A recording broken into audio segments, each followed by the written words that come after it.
কত বড় সাহস আমাদের দলের সাথে গ্যাঞ্জাম করতে আসিস? তুই কি সিনেমার ভিলেন মনে করিস নিজেকে? ইয়াশ, আমাকে বাঁচা ভাই এই ডাইনির কাছ থেকে। বাহ, এটা তো একটা কিউটের ডাব্বা। ওই তুই আবার কোন ক্ষেতের মুলা রে? আমাদের সাথে পাঙ্গা নিতে আসিস না। মেরে একদম কি শক্ত রে বাবা। দেখ তো কেমন হয়েছে। পারফেক্ট। মা, ভাইয়ের কি হয়েছে? তুই আবার মারামারি বাঁধিয়েছিস? কতবার বলবো তোকে এসব না করতে। তুমি ওকে বকছো কেন?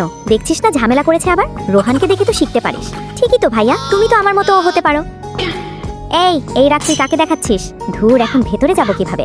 আঙ্কেল আঙ্কেল আঙ্কেল আঙ্কেল, এই ছেলে গেটটা একটু খুলে দাও। কি বলছে কিছুই তো বুঝতে পারছি না। আরে ভাই খুলে দে প্লিজ, না হলে সারা রাত এই কনকনে ঠান্ডার মধ্যে কাটাতে হবে। প্লিজ প্লিজ হেল্প করো।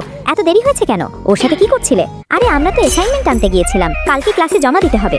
আচ্ছা ঠিক আছে, একটা কমপ্লেন লিখে চলে যাও। আরে আসো আসো। আজব তো, এখানে কেন টেনে নিয়ে আসলে? এই দাঁড়াও, সকালে মারামারি করেছো, এখনো পর্যন্ত কোনো চিকিৎসা নাওনি কেন? আমাকে নিয়ে কাউকে ভাবতে হবে না। কি হয়েছে? কি নিয়ে যাচ্ছিস? এতক্ষণে মনে হয়েছে মেডিসিন নেওয়ার। এই জেনি, কিছু কি জানিস? না তো, আজকে ইয়াশের বার্থডে, আমরা সবাই সারপ্রাইজ অ্যারেঞ্জ করেছি। এই যাস না। Happy birthday bro. কি করলি এটা তুই? সরি, মাথায় বুদ্ধি নাই? দিলি তো সবকিছু শেষ করে। তোর জন্য ইয়াশের বার্থডেটা নষ্ট হয়েছে। এই কোথায় যাচ্ছ?